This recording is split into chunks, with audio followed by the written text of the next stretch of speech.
Let's go ahead and create a 2D scene as our root node. Right-click on the node 2D and click Add Child Node. From here, we're going to add a character body 2D. And go ahead and right-click on the character body 2D. And we're now going to add a sprite 2D. We're furthermore going to add a collision shape 2D to the character body 2D. Now left-click on sprite 2D, and under the inspector on the right-hand side, where under texture, where there's an empty drop-down list, go ahead and click on that drop-down list and click load.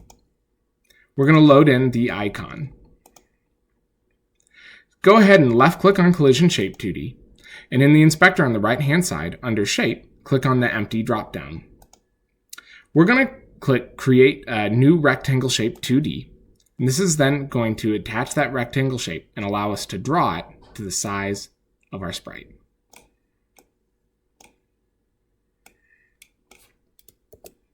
I clicked the sprite there rather than the drag, so I'll fix that, and there we go.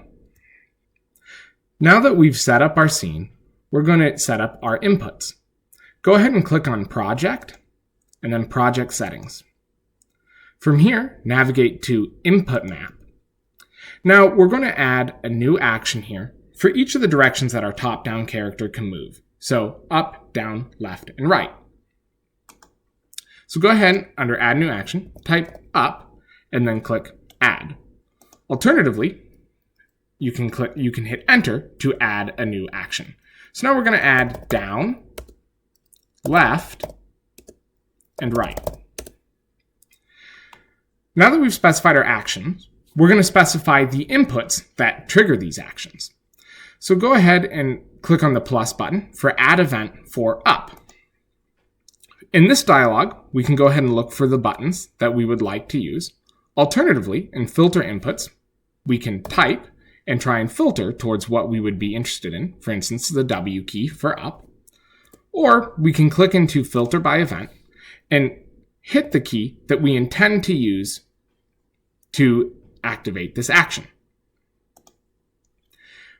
What's nice with these actions is that we can tie multiple keys to singular actions. So right now, W will make the player character move up.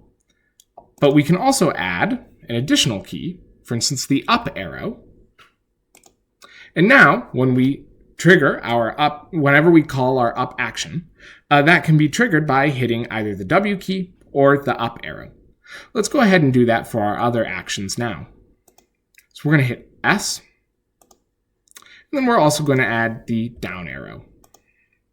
For left, we will hit A, and in addition, we will hit the left arrow. For right, we will hit D, and then we will also hit the right arrow. Okay, from here, we can close. And now with our input setup, we can dive into the code. So go ahead and left-click on the character body 2D node, and then right-click on it and click Attach Script. All of these defaults are acceptable for what we're working on. The language will be GDScript, and it's going to inherit from character body 2D. The name of the file is the name of the node that it is attached to. Since we've left our node as character body 2D, it's default naming that as character body 2D, but you could name this anything you would like. So we are going to call this player. And then we go down and hit create.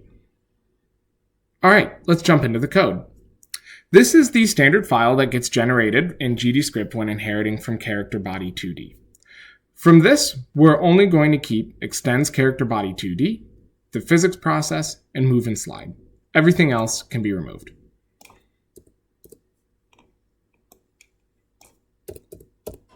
Now, the first thing that we're going to declare is our player's movement speed.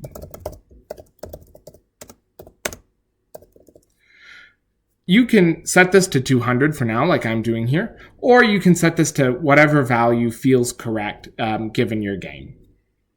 Now that we've set that, we're going to declare a function called handleInput, which will handle all the inputs that we just set up in the input map. So in here, we are going to create a new function, a new variable called moveDirection. And to get that, we're going to call input.get_vector. And we're going to pass in the action names that we set up in the input map.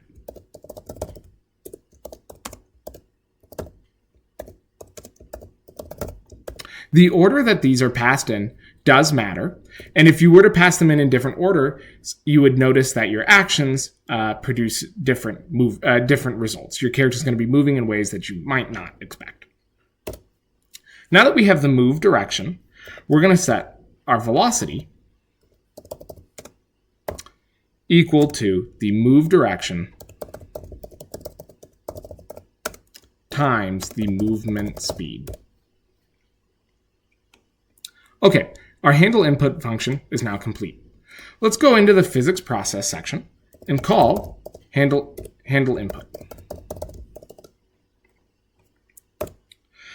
Below that, we're now going to handle our character looking at the player's mouse.